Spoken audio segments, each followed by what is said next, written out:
तो कहीं तब अब्बा, तो बुढ़वा कहते जब हम मर जेबे ना तो हमरे कफन में पुरान कपड़ा लगाया,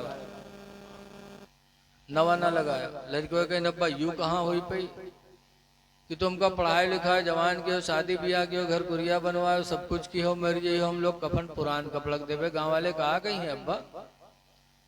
तो बुढ़वा कहते गाँव वाले चक्कर, अब ऐसा घूसा मारा कि अबू हुरैरा चित हो गए। हजरत उमर फरमाते हैं ऐलान कर रहे हो, इस तरह अगर ऐलान करोगे तो लोग नमाज और रोजा छोड़ देंगे, हज ज़कात करना छोड़ देंगे, आमाल नहीं करेंगे, समझेंगे कलमा पढ़ने ही से इंसान जन्नत में चला जाएगा। क्या बात रही। हजरत उमर ने घूसा मारा, अबू हुरैरा चित हो गए। ऐलान कर रहे हो, लोग नमाज और रोजा से दूर हो जाएंगे, समझेंगे इतने से ही हमें जन्नत मिल जाएगी। अबू हुरैरा उठे और हुजूर के पास शिकायत लेके गए कि मैं ऐलान कर रहा था, अबू उमर ने मुझे इतने जोर से घूंसा मारा कि मैं जमीन पे चित हो गया, और क्या इस तरह ऐलान कर रहे हो कि लोग नमाज रोजा से दूर हो जाए? तो हुजूर फरमाते हैं उमर की जबान पर हक के अलावा कुछ नहीं आता। क्या बात रही, सुभान अल्लाह सुभान अल्लाह। उमर ने जो कहा वो हक कहा। ए लोगों,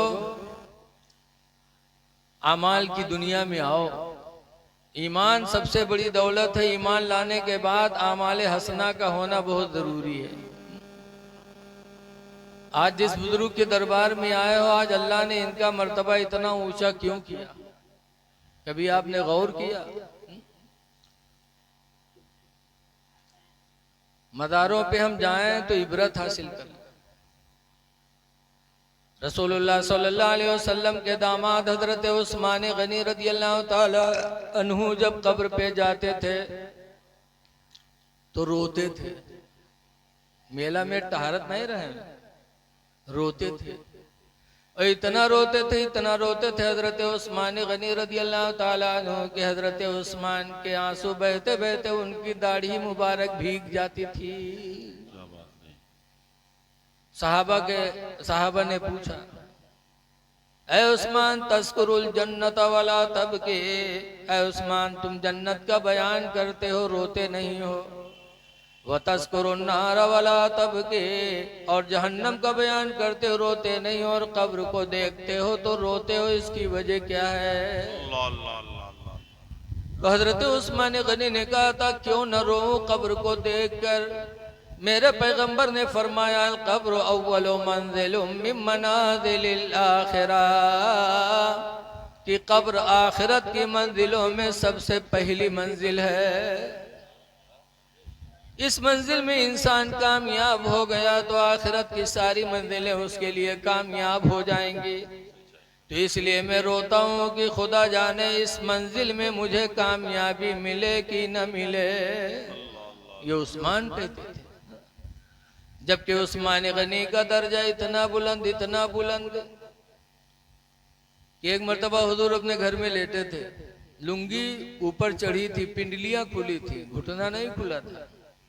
आज तो कुछ बेहया लोग घर में चड्डी पहन के सोवत, इतने बेहया नहीं देखा था कि इनकी बिटिया इनका देखी तो थुक्की कि न थुक्की।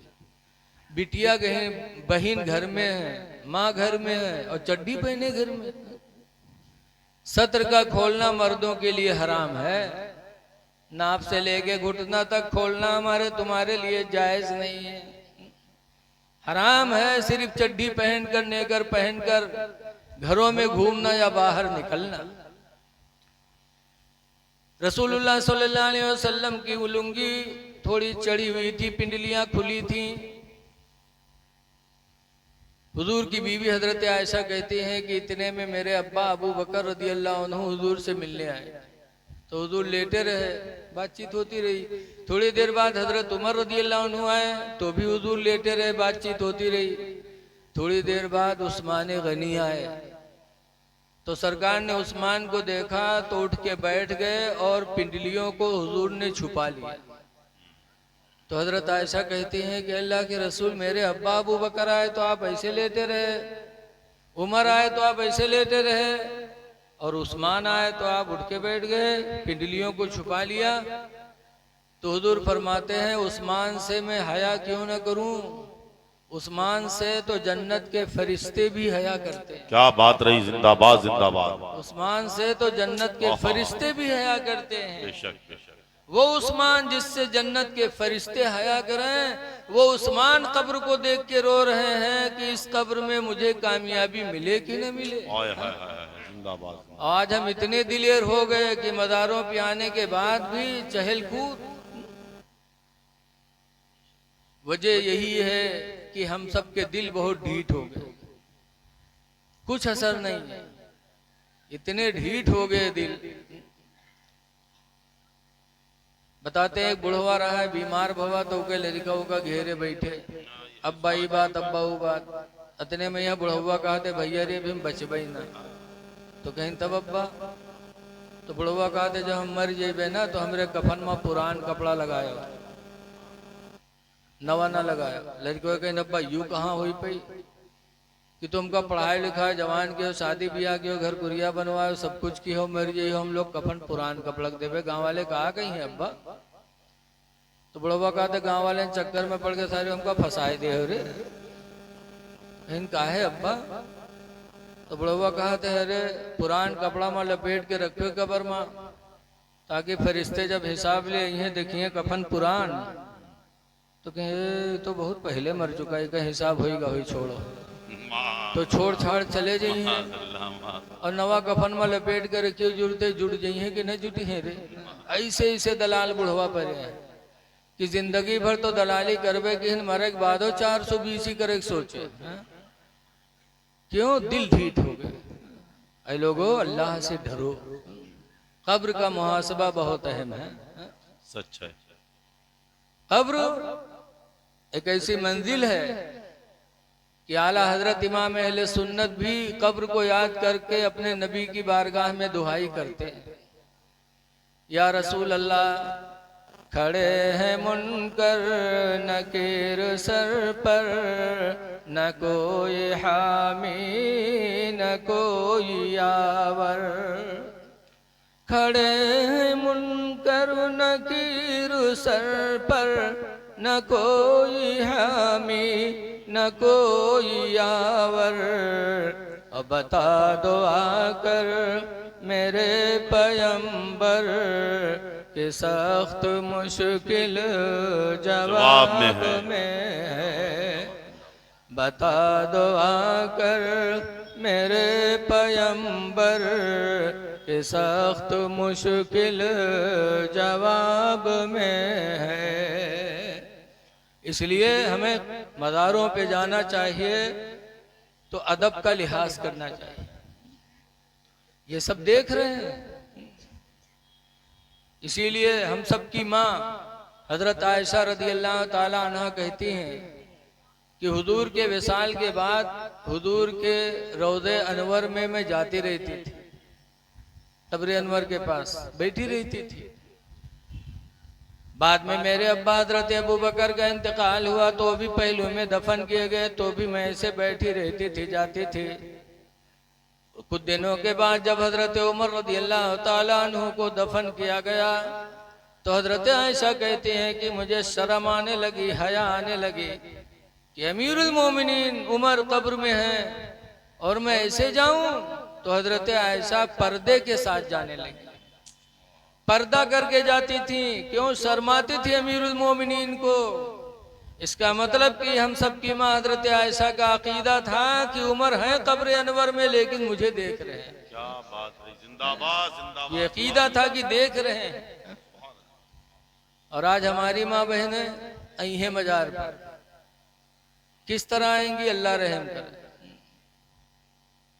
कहीं है हम तो पर्दा कह के जैसे नकाब पहन के, नकाब पहनी है तो कमर में यहाँ रस्सा बंधी है, लागत है डाका डाले जाता, रस्सा बंधी है कमर में। अरे ये नकाब किस लिए इजाद हुआ? नकाब इसीलिए इजाद हुआ ताकि औरत पहने उसके बदन का ऊंचा नीचा हिस्सा कोई देख न सके। नकाब पहनने के बाद भी वैसे ही।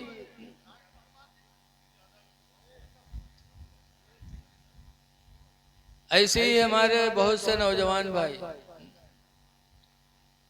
देखिए अल्लाह ने लिबास, अल्लाह कुरान में फरमाता या बनी आदम कद अंज़लना अलैकुम लिबासा, ए आदम की औलाद मैंने तुम पर लिबास उतारा है।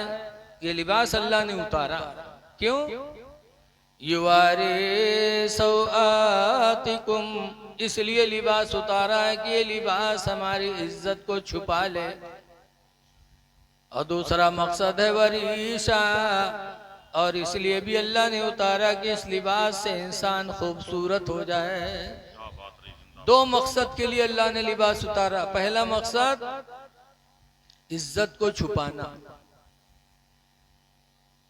इसीलिए हमको इसका ध्यान देना चाहिए।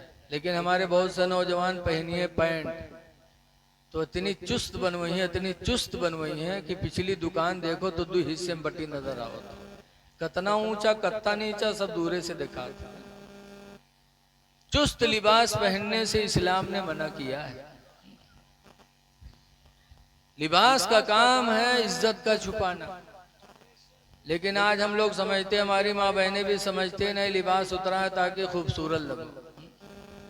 एक आदमी था बनारस गया, साड़ी की मार्केट से गुजरा, साड़ी बिकात रहा है तो सोचिस कि हम अपने मेहरुआ खाते लाव ले लिए, तो वहू ले ली से एक साड़ी लाल कलर के, और घरे लेके आओ के मेहरुआ कलर अतनी करिया कि कोयलो फेलू के सामने।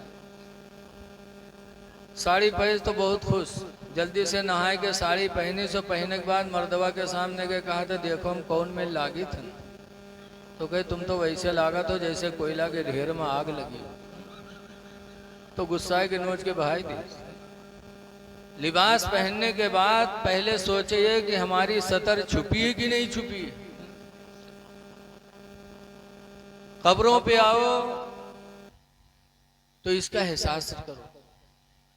हदीस पाक में ज़ोरुल कबूरा, कब्रों की जियारत किया करो। क्यों?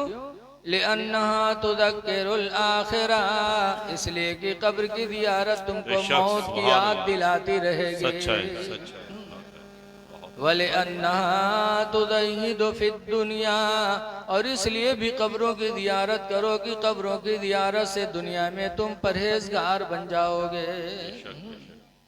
तो यहाँ हम आए तो कुछ सोचें कि हमें 4 दिन की जिंदगी अल्लाह ने दी है, हम अल्लाह को राजी कर ले।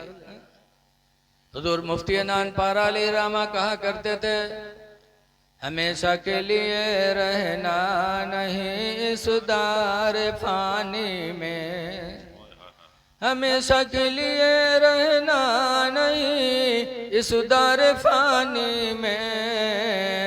कुछ अच्छे काम कर लो 4 दिन की जिंदगानी में, कुछ अच्छे काम कर लो 4 दिन की जिंदगानी में। और जो जीते हो तो इस दुनिया में कोई काम कर जाओ, जो जीते हो तो इस दुनिया में कोई काम कर जाओ। खुदा तौफीक दे तो खिदमत इस्लाम कर जाओ, बेशक खुदा तौफीक दे तो खिदमत इस्लाम कर जाओ। हुजूर सल्लल्लाहु अलैहि वसल्लम बीमारी में थे, जिस बीमारी में हुजूर का विसाल हुआ तो हुजूर की बीवी हजरत आयशा कहते हैं कि हुजूर के विसाल के वक्त हुजूर के सामने तसले में पानी भरा रखा था, और उस तसले में सरकार हाथ डालते थे, और चलते चलते सरकार ने 2 बातें अपनी उम्मत को कहा था कि मेरे उम्मतियों में तो रुखसत हो रहा हूं, लेकिन 2 चीजों का ख्याल रखना।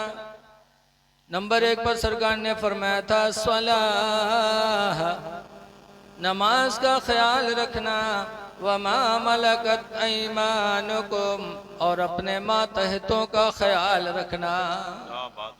नमाज न छूटने पाए और अपने मातहतों पर जुल्म न होने पाए। मातहतों पर, मातहत में बीवी आती है, लड़के आते हैं, छोटे भाई आते हैं, छोटी बहनें आती हैं। मजदूर है, गुलाम है, जानवर हैं, ये सब हमारे मातहत हैं। मेरे नबी ने चलते चलते फरमाया था कि मातहतों पर जुल्म न होने पाए। लेकिन आज अफसोस है कि हम मातहतों पर कितना जुल्म करते हैं। भाई हैं छोटे तो उनसे काम करवाएंगे और उनका हक मारेंगे। मालिक बन गए तो चुरा चुरा